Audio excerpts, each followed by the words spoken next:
Alright, I am back with another video, and today we're doing something a little bit different. Since I'm not streaming this weekend, I wasn't going to be able to do another deity build stream in time, so I've decided to push this week's deity build back to next week in order to give you a build that, once I saw it recommended to me, I absolutely had to give it a go.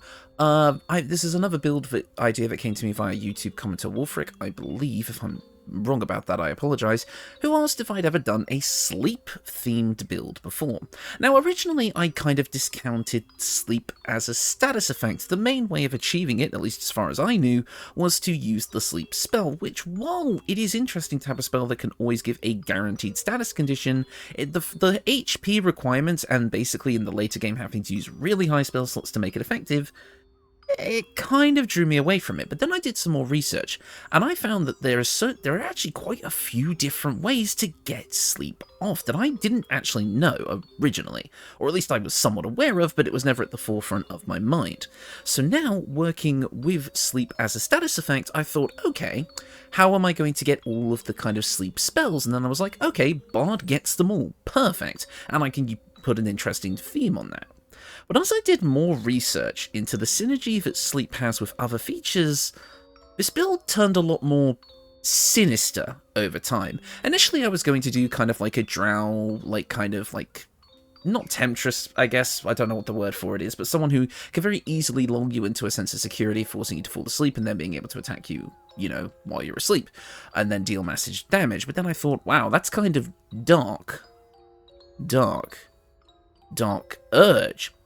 Yeah, this is now a Dark Urge build, because honestly, when you see how the equipment I've chosen kind of interacts with kind of the rest of the things that we pick up, you're going to be extremely surprised at how effective this build is. The build itself, as far as the leveling scheme, is rather simple, but when all is said and done, I think you're really, really going to like this one. The theming is great, you get a genuinely powerful strategy, it's really fun overall, and it's a different playstyle that, again, I've not really looked into. Now, obviously, it comes with a big caveat, is that a lot of the endgame kind of enemies are, well, sleep doesn't really work on them.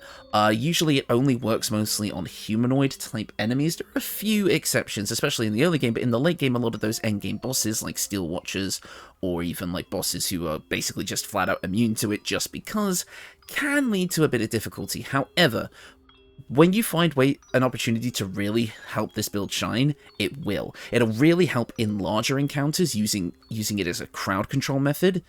Trust me, you'll see what I mean as we get into the build, so let's actually talk about it. Kicking things off, obviously we are going to be a Bard. Now, one of the big spells that revolves around sleep is gained at level 11 of a full spellcaster of choice. So really we're going to be going to level 11 of Bard, if we want that spell, which I personally do. However, there is room for a one-level dip here or there, and the subclass is a bit more kind of a free choice thing as well in this build, so even though we're going to pretty much be going all the way Bard, at least for this build, don't click off the video yet, because again, this gets interesting. First up, starting off with Bard, we get all of our usual Bard level 1 stuff. Vicious Mockery and Friends as our two cantrips, as always, and I think Friends, again, in this kind of build, works really nicely, because again, this whole build is literally lulling you into a false sense of security to go for the strike. So yeah, maybe you are getting to know someone, maybe you're friends, maybe for one night you're something slightly more, hence the background I've chosen, and then once you've lulled them into a place where, sleep would come naturally, and only sleep, in this case, that's when you make your move. And by make your move, I mean stabbing them to death. Oh god, this is going to be a Sharess situation again, isn't it? Okay, listen, I'm talking about murder. That doesn't sound much better. Let's just move on. Next up for our spells, we get access to one of the biggest spells of this playthrough immediately. Sleep. Basically, Sleep is a unique spell. It inflicts the asleep condition. What a surprise. And a sleeping creature cannot move or act. Moreover, the creature automatically fails strength and dex saves, which is important, we'll get to that later, and attack rolls against it have advantage, and any attack that hits the creature is a critical hit if the attacker is within 1.5 meters. You can probably already see where I'm going to go with this. The big caveat, of course, is that Sleep requires a hit point threshold, which is weird. No other spell in the game really does this. Sleep itself basically can put people to sleep up to a combined total of 24 hit points. In the early game, you come up against a lot of enemies that would have less than that on maybe like balanced, or even after a couple of hits on tactician, they'll be able to be put to sleep. So I wanted this build to have some martial capability to actually be able to lower HP, to be able to use sleep more efficiently, but of course you gain an extra 8 hit points to that kind of threshold for every spell slot level you upcast this with, so you have a pretty wide HP pool to work with as you get into those higher level spell slots. I've definitely, pun not intended, slept on sleep as a spell, and as a condition, because there is a lot to it. But anyways, as I said, you'll see how well this synergizes a bit later.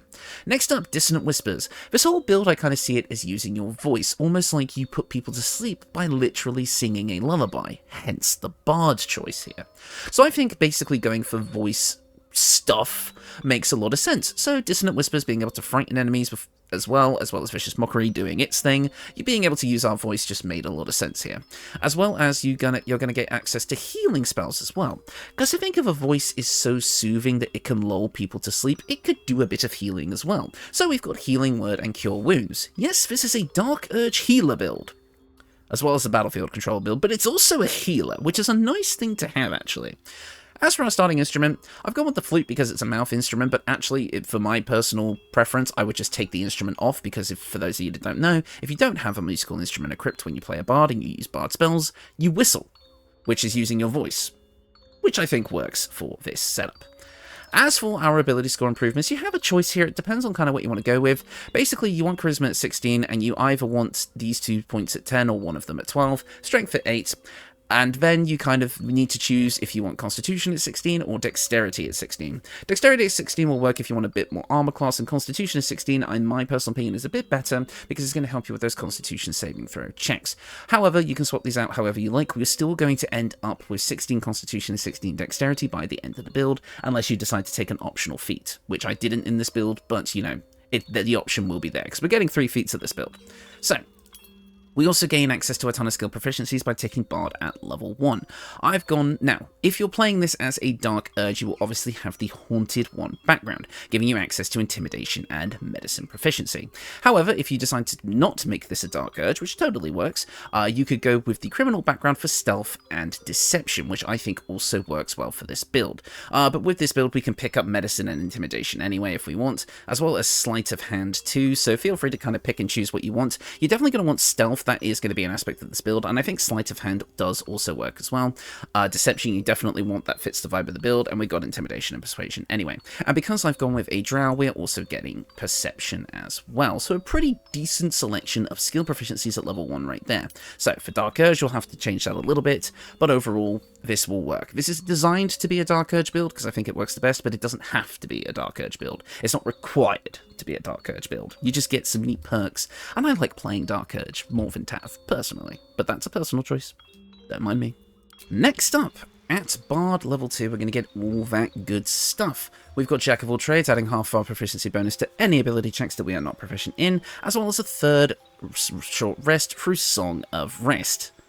And I mean, come on, it's literally called Song of Rest, helping people rest using your voice in this case. Like, come on, how could I not use Bard for this build? It's too good. Next up, we do get another spell, and if we're going to be this Balllist Assassin, Dark Urge, you know, sleep murder person, we're probably going to want to be able to escape the scene as easily as we can, so I think Disguise Self works here. But of course, Speak of Animals, Tasha's, Bane, whatever you want, I'm personally going to be taking Disguise Self. Next up, at level 3, we get to pick our subclass. Now, I'm not going to specify a specific subclass, and just because, well, I am going to specify a subclass that I'm going to be using for this build, because it's what I used in my testing. However, any of these can work. Obviously, College of Valor can work anyway. It's going to give you access to combat inspiration and, you know, martial weapons, medium armor, all that sort of good stuff. Shields can make you a bit more of a capable martial fighter. College of Swords would give you a fighting style. The dueling fighting style would be perfect for the setup that I have here, as well as giving you access to the sword flourishes. However, if you really want this build playstyle to come online as early as you can, I would go with College of Law.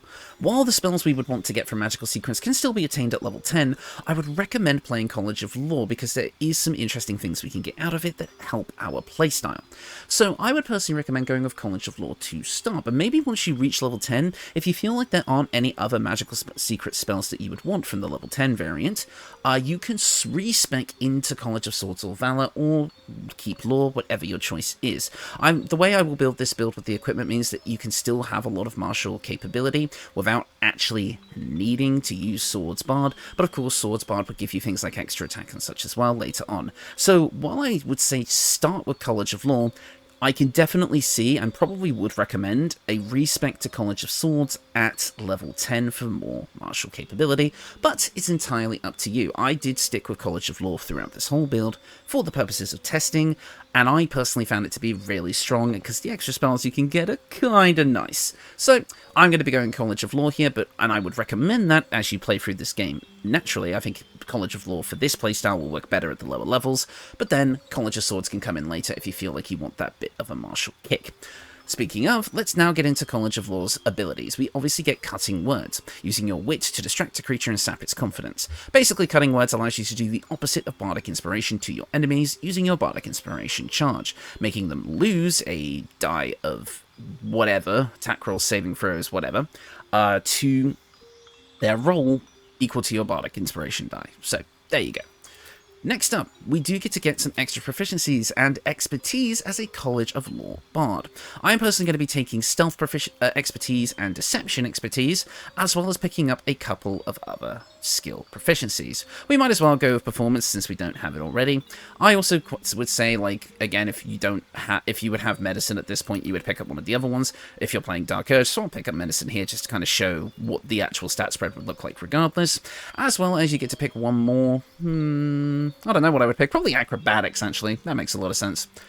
Next up, because we are a drow, we do get Fairy Fire at this level, which is nice, as well as we get to replace a spell if we like, but that's not important right now. Oh no, we get an extra spell. That's what I was looking for. Now, we're not going to get anything else sleep-related here at this level with level 2 spells. However, we can get some things that are sleep-adjacent. For example, Blindness. Some later sleep spells that we're going to be getting are actually going to require our concentration, but we're not going to be able to have every enemy be asleep at once. So, giving us the ability to blind a creature, basically making them so tired that even though they're standing up and they're fighting, they can't keep their eyes open, that can work just as well, because we can blind a creature, making attack rolls against them have advantage, and they attack with disadvantage.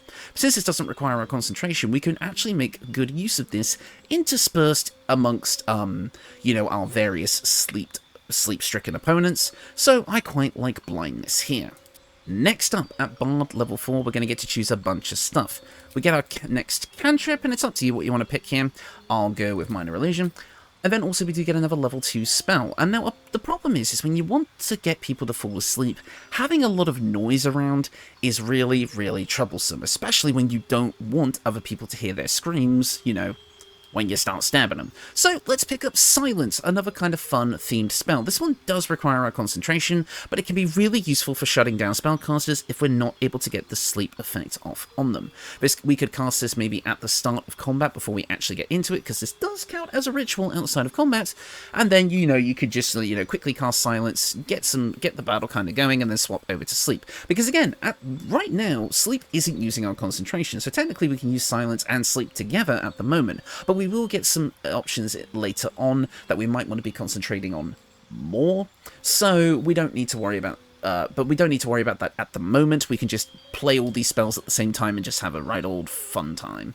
Next up, our feats. Now, there are obviously a few potential feats you could take with this build. Any of the usual typical stuff will be nice. Alert is quite nice on this build because it means that you can gain a +5 bonus to your initiative, meaning that you can get off your adverse status effects off a lot earlier, getting immediate battlefield control. There's also Lucky to make enemies reroll their attack rolls against you if you don't want to get hit. I mean, Lucky's always good. Defensive Duelist, we are going to be using finesse dueling weapons with this build, so if you want to get a bit more AC that way, that could absolutely work. There's a ton of different ways you could go about this sort of thing. Tough. Warcaster can be great for maintaining that concentration. There's a lot of feats here that you can absolutely use if you so choose. I'm personally not going to, though. I'm just going to be taking ability score improvements with this build, but there are other options, as this build does have a bit of room to play around with stats and feats. And since we obviously are a bard, let's go with charisma for now. Next up, at Bard level 5, we get two really important features. Obviously, Font of Inspiration. Now, our Bardic Inspiration restores on a short rest as well as a long rest, and also our Inspiration gets bumped up to a D8. But we also get access to level 3 spells, and we get one of the most important spells for this build, Glyph of Warding. Glyph of Warding allows you to create traps on the floor. That when an enemy stands upon them, they explode, dealing various effects that you can choose. One of these effects is a sleep trap, immediately putting any enemies within its radius to sleep, meaning that multiple enemies can be slept at once if they're grouped together, just a little bit. But the thing is like, oh, but they have to step on the trap. Well, no, actually. This kind of works as a diet fireball in a way, because you can cast a fire variant of this as well, or a thunder variant, or a variant that pushes people away. Like, there's many different variants, but obviously we're focusing on the sleep one. If you just cast this, and so in a radius where someone's already there, it just immediately goes off. It doesn't even have to wait until, like, the next turn or something. It just goes, boom, instantly. So you can use this as a trap to kind of, maybe if you're funneling enemies into, like, a corridor through a door or something, or you could just cast it directly beneath one or two or more enemies, and just have the sleep effects immediately go off. And it's guaranteed to sleep the opponent as long as they fail the dexterity saving throw that usually comes with Glyph of Warding, which is more likely than you would think. So this actually becomes an extremely powerful option for quickly getting off sleep. So, in my opinion, one of the cornerstones of this build. Also, we do get darkness at this level, so if you want to make use of that, you absolutely can. Next up, at level 6 of Law Bard, we're going to get access to a bunch of stuff. We get Counter Charm, which is a fun little thing, but nothing really consequential. We get another level 3 spell, and I am going to be choosing the most on-theme option here, which is Feign Death. Put an ally into a protective coma, so basically forcing an ally to fall asleep. Kind of our deal. They become resistant to all damage except psychic damage, and disease and poison have no effect. Now, obviously, not a very useful spell. Putting an ally into sleep just to kind of resist damage. I mean, the only time you'd ever really want to make them do this to an ally is if they're about to die and you kind of want to take the heat off of them. Maybe again making the enemy think that they're dead, which works in tabletop because you can roleplay that. Doesn't work as well in BG3. However, there is an interesting use for this. Yes, it has to be cast on an ally, but casting this on a non-hostile NPC also works. So if you're sneaking into a place, or you want to kind of get past people, if you want to steal something or murder someone right in front of another, you can just cast Feign Death on a non-hostile NPC, put them to sleep, and all of a sudden you can do whatever you like around them, and they won't even be able to wake up for 10 turns. Kind of a fun little gimmick, obviously not that useful throughout the course of the game, but I'm going to be picking it because it is accurate to what I'm trying to go for here, but of course you can choose something else if you would like. Now, on to Magical Secrets, and this is where things are going to start to get a little bit funky. There is one spell that I'm absolutely going to recommend you take, and it was definitely this shifting point where I started to make this build a little bit more dark, and that's going to be the fact that we're taking Animate Dead. This character's partners, shall we say, she puts them to sleep, now come back from the dead. But why do we want to do that? Well, ghouls have an ability called Devour, where if an enemy is lying down, prone, or sleeping, they can do a massive amount of damage and heal themselves all in one go. So, by killing someone and then summoning their corpse, we now have an ally that can take direct benefit from all of the sleep we are spreading, being able to deal massive damage, and also just having an extra body on the field is always great. It's just, when I was making a sleep build and I discovered this interaction, I absolutely had to use it in this build. Of course, if you don't care so much for this, then obviously you don't have to take it. There are other useful options here that all fit the theme, but I personally really like this. I found out it worked pretty well in my testing, being able to take out enemies and then just have the ghoul basically deal with them kind of in the background. It can be really useful, so in my opinion I recommend picking this one up. But there are a ton of other options for you here that would be on theme. If you have enemies that are immune to sleep, then the next best thing, in my opinion, is slow. Slow is going to target up to 6 creatures and slow them, basically meaning that they, well, let's read the exact thing.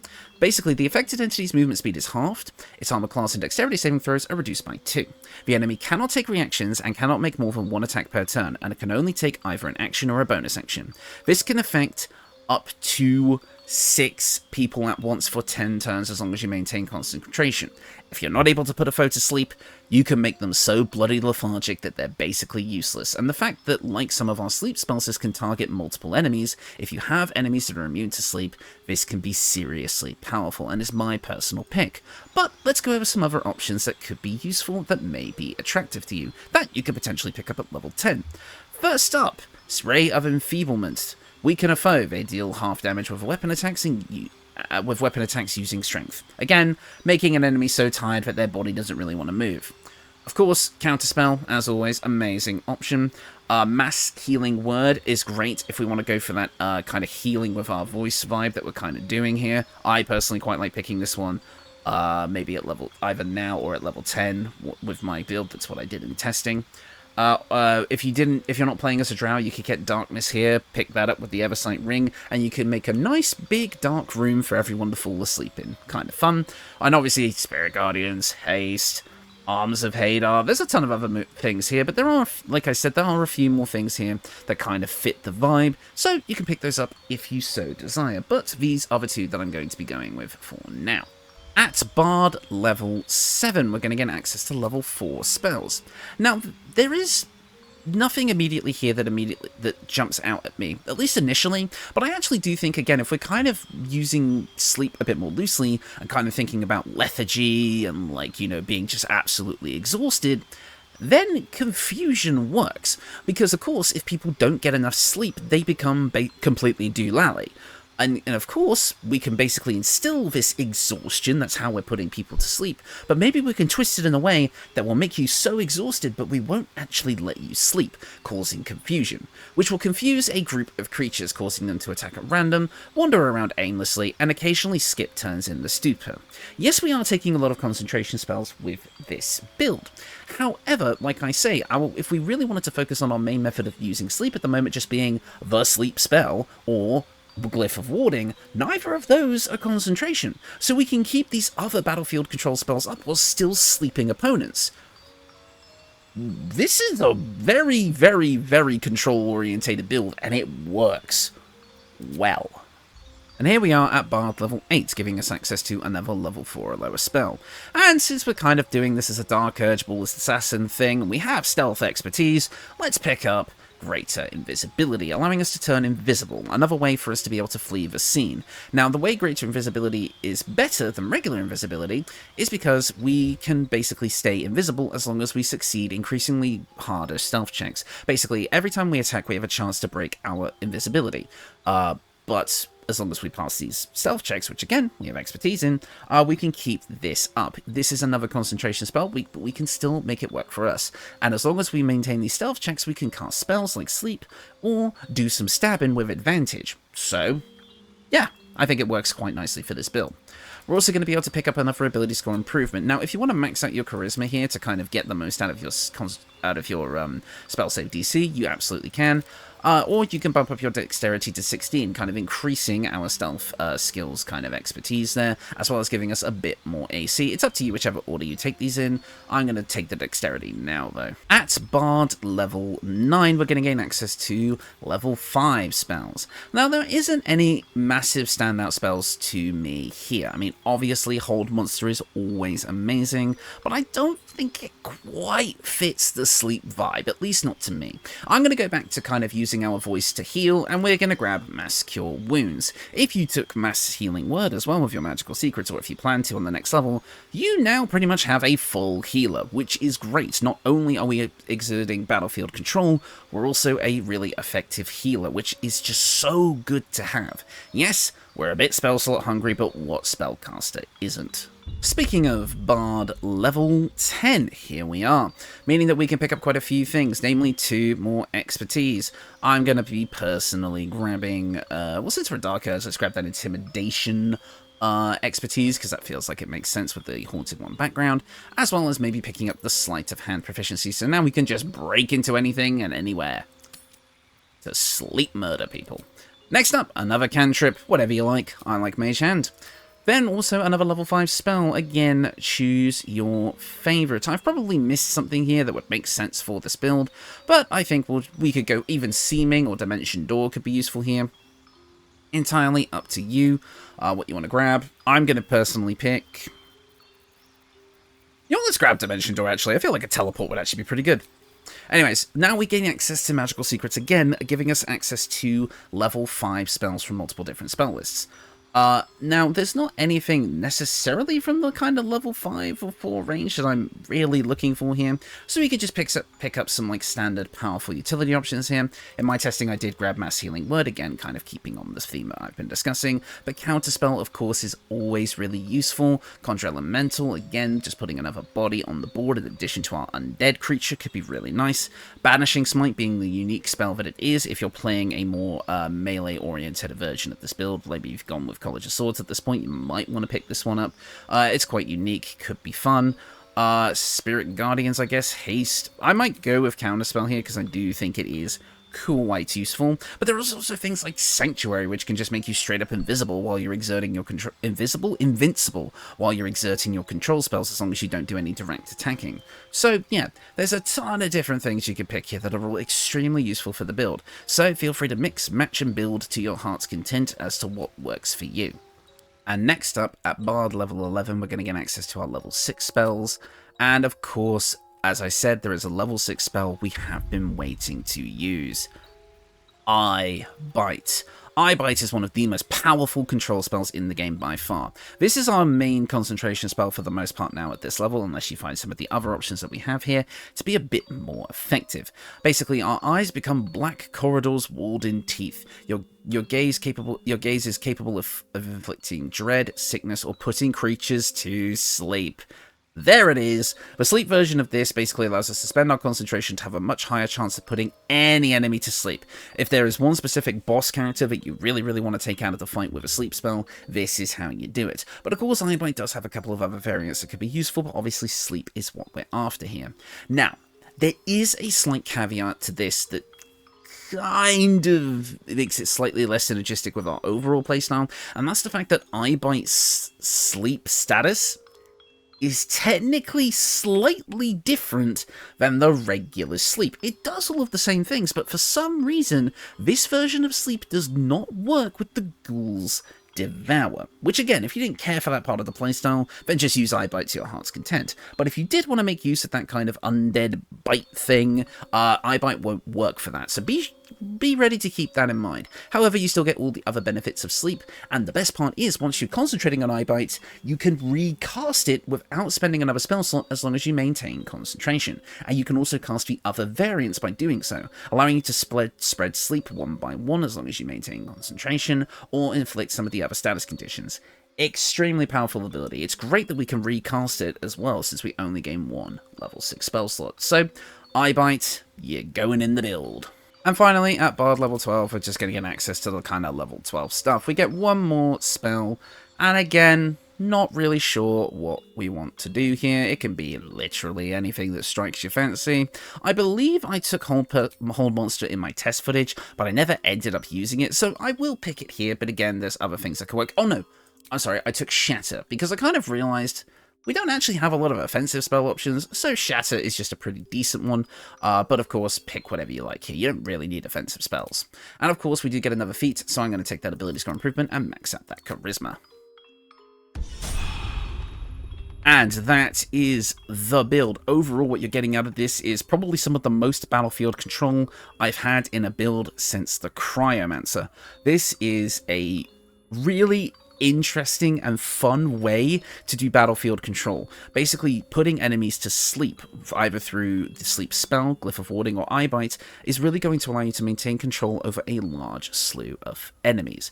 Obviously, then, since our concentration, if we're just using regular sleep and Glyph of Warding, is basically free, we do gain access to things like slow, confusion, greater invisibility, just to give us a ton more versatility on the battlefield. Silence for shutting down spellcasters, blindness for taking out certain enemies that are going to be problematic. Like I say, we have ways of shutting down enemies. This is a con save, this is a dex save, this is a freaking HP check. We have so many ways of getting through enemies' defenses if they have powerful saving throws that are going to resist our effects. So, and slow is a wisdom save. Like, again, we have so many ways of getting around enemy resistances and saving throws because we have so many different ways of attacking them. I think this is really fun. Not to mention that we've got the healing on top of this, the extra short rest, all of the skill proficiencies that come with Bard, as well as being the face of the party thanks to our high charisma. We have so much going on here that I just think this build is chef's kiss. I love it. I think this build can do so many different things. It just reinforces why Bard is one of my favourite classes. And again, thanks to Magical Secrets at both level 6 and 10, you have ways of making this build your own. Want to kind of lean more into the summoning aspect? Grab Conjure Elemental. Want to do Sanctuary shenanigans and basically make yourself immortal? Do that. There's so many different ways you can go about this, and I just absolutely love it. But now let's get into the equipment, because as I said, the equipment is really gonna take this build to the next level. Let's get into it. Move the camera slightly. There we go. So, first off, let's look at our weapon options. A great early game weapon for this build is going to be the Knife of the Undermountain King. It is a piercing damage weapon, which is something that we want with this build. It's a one-handed light finesse weapon, so it's going to work with some of our stuff that I'll get to in a minute. And this allows us to reduce the number you need to roll a critical hit while attacking by 1. This effect can stack with other effects, but I don't have any other effects on this build, but you could totally slot some in if you feel like it. Whenever you roll a 2 or less on damage die, you get to reroll the die, taking the highest result. So we're going to be able to get a lot of critical hits on this build, because of the sleep effect basically guaranteeing critical hits, and being able to reroll damage die is really, really nice. We also gain advantage on attack rolls against slightly or heavily obscured creatures, which doesn't matter as much to us because, again, our enemies are going to be asleep most of the time, so we're basically going to have constant advantage anyway. Basically, we can do a lot of damage, even if we're not fully martial capable. If you didn't take Swords Bard, if you went with Law Bard instead of Swords Bard, you know what I mean. However, there is a way to get more martial capability here without Swords Bard. We can upgrade in Act 3 to the Duelist's Prerogative. Duelist's Prerogative fits quite nicely with this build. As long as we don't have anything in our offhand, we still get that increased chance to critical hit, and we also gain an additional reaction. While this works with the Weapon's Withering Cut feature, which allows us to spend a reaction to deal additional necrotic damage equal to our proficiency bonus, this also works with our Cutting Words feature from Lawbard, meaning that we can use Cutting Words twice per turn because we have 2 reactions, allowing us even more battlefield control. As well as the Duelist's Prerogative coming with a built-in plus 1d4 necrotic damage, it's a plus 3 legendary weapon. It also has Challenge to a Duel, making it so we can force the target to attack only us and inflict bleeding on them. Felt a bit bullish with the bleeding. As well as Dueler's Enthusiasm, allowing us to attack as a bonus action once per turn. So if we're not using our bonus action for anything else, we can use Dueler's Enthusiasm to basically get extra attack, which is great. So even though we're a pure Law Bard in this build, we are a full martial fighter in a sense. But again, if you went with Swords Bard, you could do extra attack on this build as well, getting a lot of damage. You just have to be aware that once you attack once, if that enemy's not dead, they are going to wake up. So you can put them to sleep back again when we get into the rest of the equipment. Let's go. So, first off, Hood of the Weave. You gain a +2 bonus to spell save DC and spell attack rolls. This is just going to make it so all of our spells are more likely to go off. This especially works nicely with Glyph of Warding, but it's general buff for the whole thing. However, an early game option, and again, this can work pretty well, I would say. This is the Hood of the Weave is more of a kind of like bog standard. You know you're always going to have this bonus. However, if you are going to be more martial focused, or if you do pick up the Duelist's Prerogative, the Helmet of Arcane Acuity can really work. Whenever you deal damage with a weapon attack, you gain Arcane Acuity for 2 turns. Arcane Acuity gives you a +1 bonus to spell attack rolls and spell difficulty class for each remaining turn. You reduce the duration by 2 each time you take damage. By continuing to attack with this weapon, you can actually get a much higher spell save DC than what the Hood of the Weave would initially allow, and you get this a lot earlier. So if you decide to go for more of a martial fighting style, either going with Swords Bard or picking up the Duelist, you can technically make your spells much more effective. In fact, maybe looking at this, the Helmet of Arcane Acuity might be better overall if you plan to take a more offensive playstyle, but if you just want to, maybe you want to slap this on something that's more combat orientated instead in your party, so the Hood of the Weave will still work really nicely for this build, but I can absolutely see the Helmet of Arcane Acuity working here if you prefer. Now, of course, because we're a Dark Urge, we can pick up the Deathstalker Mantle. After killing an enemy, we become invisible, which allows us to set up our next turn to do whatever relatively safely. Pretty cool, works nicely with this build. Figured I'd show it off again as a Dark Urge thing. However, if you don't want to play as a Dark Urge, like I said, you can go for the Cloak of Displacement, which I think also works. Basically, at the start of turn, you gain the effect of the Blur spell, meaning that your enemies are given disadvantage on attack rolls to hit you. Meaning that, yes, even if they're not sleeping, you've made them so groggy that their vision is blurred and they're seeing double, making it harder for them to hit you. Obviously, the Deathstalker Mantle comes in Act 1, whereas this comes in Act 3, but even if you're playing as a Dark Urge, you can still use the Cloak of Displacement if you want. Basically, mix and match these if you're playing as a Dark Urge, but if you're not, then this is the cloak that you want to go for. Next up, another kind of part of this build that made me want to make this a Dark Urge, the Ballless Armour. Basically, whenever we're within 2 meters of an enemy, they become vulnerable to piercing damage unless they are already resistant or immune to it. And this also gives us a +2 bonus to initiative rolls. So not only are we going to be getting pretty much guaranteed crits off of the sleep status, we're going to be able to do double damage with our attacks. That's insane. Not to mention the bonus to our initiative rolls is going to be really, really nice for being able to set up our control spells early on in the combat. In my opinion, the Ballless Armour basically completes this playstyle in making it absolutely insane. But of course, Act 3 option, a great early game option would be the Studded Leather Armour +1, which is basically just Studded Leather Armour. This is just a slightly lesser version of this, pretty much as far as AC is concerned, and you get a little bit of bludgeoning damage resistance, but obviously you want to upgrade off of this as soon as you're able. Next up, the gloves, and again, interesting unique synergy that may or may not be a glitch. Please don't patch Larian. Here we go. The Abyss Beckoners. If we're really leaning into this undead summoning shtick, we can go with the Abyss Beckoners, basically making our summoned ghoul resistant to all damage except psychic. But it comes with the caveat that at the start of the summoned creature's turn, it must succeed a wisdom save or be driven mad, meaning that it will just attack anyone nearby and it won't listen to commands.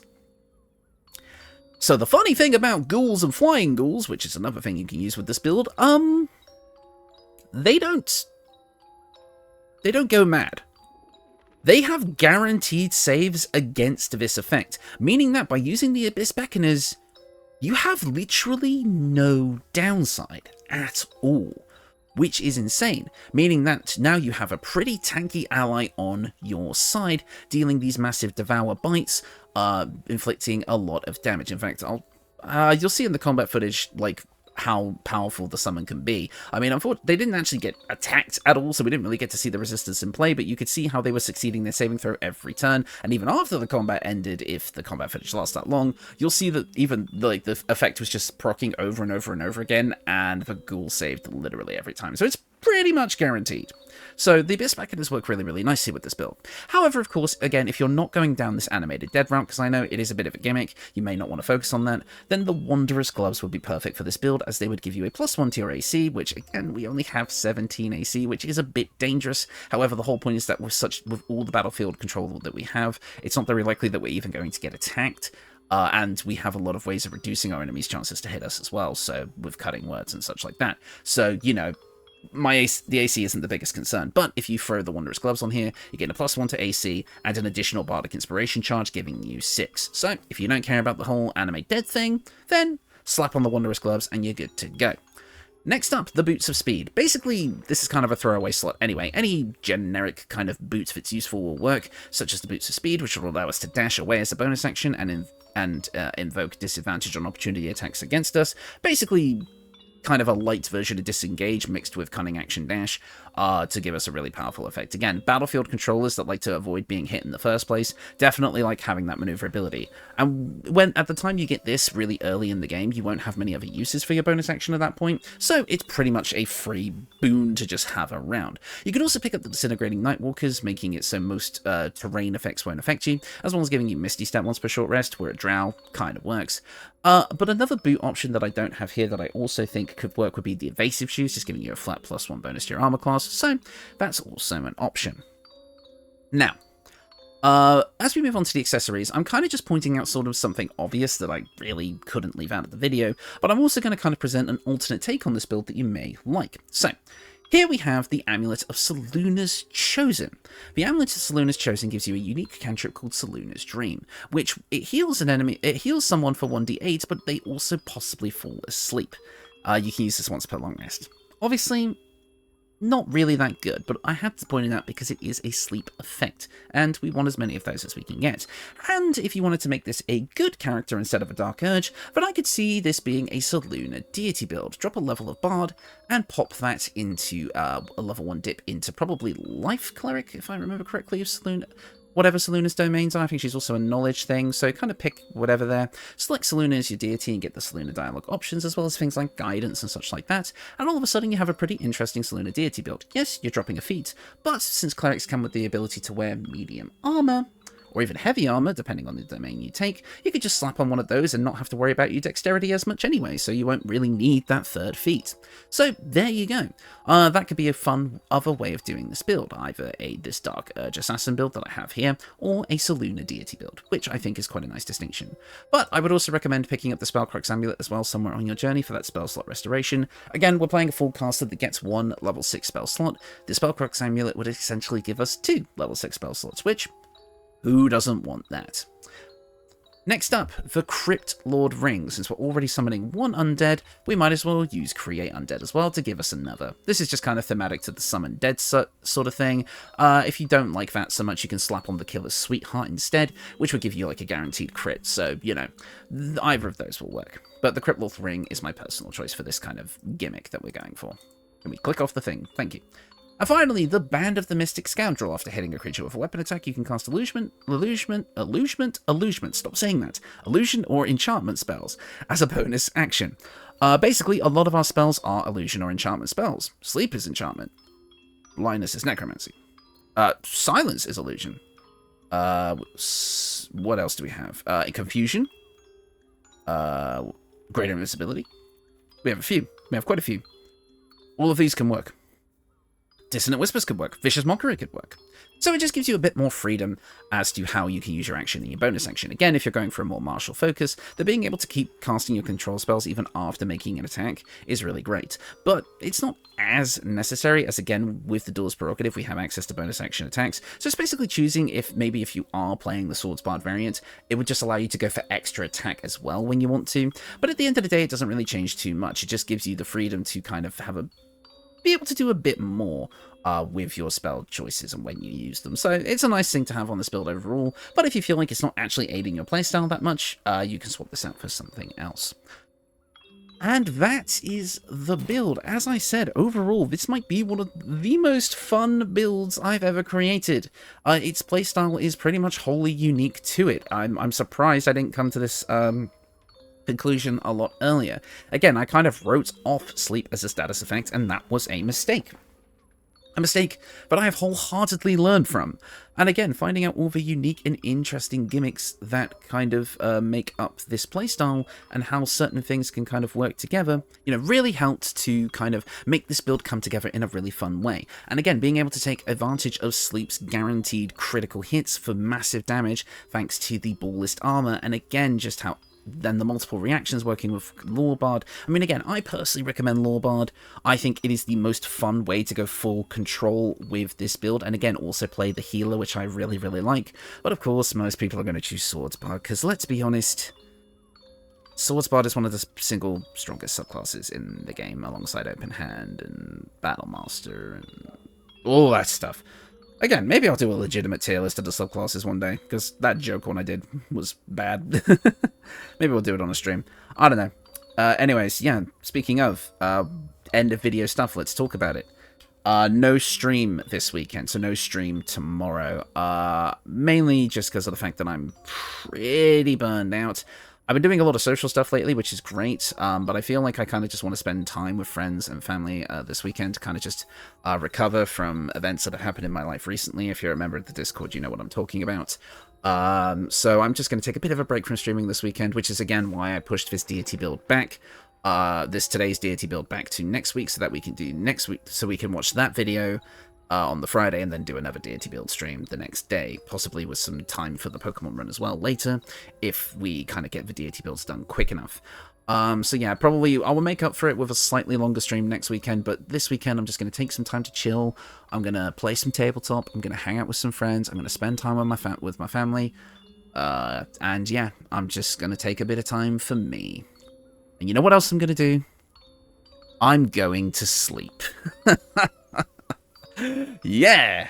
Ended off with a pun. But again, thank you all seriously for your support for the channel recently. Like I say, been going through a bit of a rough patch in my own life lately. But thanks to you guys and the support you've given me and just for general kind of, you know, nice vibes you guys will send my way, I'm feeling pretty good. I just want to take a small break for this weekend, that's all.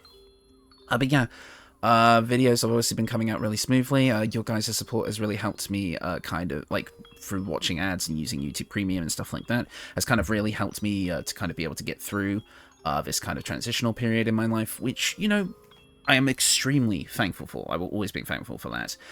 So yeah, I'm not going to be doom and gloom for too much longer, actually, so hopefully the combat footage has had enough time to play out. In fact, I will speak on the combat footage really quickly. Obviously, I'm up against Bull Cultists here, which obviously is not as tough as my usual combat encounter. I tested this build against the usual encounters that you see, the Steel Watchers and all that, and while obviously it can't sleep the Steel Watchers, I was just able to put the, you know, the guards to sleep, and then just, like, slow or whatever the freaking Steel Watcher and just control them that way. Like, it didn't, the fact that I couldn't sleep the Steel Watchers didn't do a hell of a lot to this build's, like, control aspect, because it still has a ton of control options. You do just have to be mindful of the fact that this build is still kind of a squishy bard, so you definitely are going to want teammates alongside you to help kind of take the big hits from the Steel Watchers. In fact, I would say that maybe a good pair up for this would maybe be like a barbarian of some kind, or maybe even like a Saluna cleric or something. I don't know. You guys figure that out. Anyways, that is going to do it from me. Thank you all so much for watching and for your support as always, and I will see you next time.